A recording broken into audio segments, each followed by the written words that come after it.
આઝાદી પછી રામ મંદિર સંબંધિત સૌથી મોટા આંદોલનનો પાયો 1990ની રામ રથયાત્રા દ્વારા નાખવામાં આવ્યો હતો.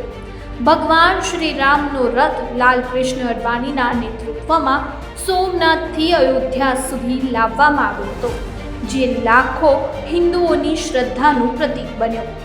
આ યાત્રાએ હિન્દુ સમાજને એક કરી રામ મંદિરના માર્ગમાં આવતા રાજકારણની દિશા બદલી નાખી અને રામ મંદિર આંદોલનને જન આંદોલન બનાવ્યું. પરંતુ રામ રથને બિહારમાં રોકી લેવામાં આવ્યો.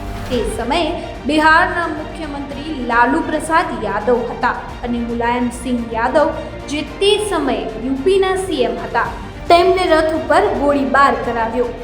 આજે અમે તમને જણાવીશું તે ઘટના, તે બલિદાન અને તે ક્ષણ જેના દ્વારા તમામ અવરોધો છતાં રામ મંદિરના નિર્માણનો માર્ગ મોકળો થયો.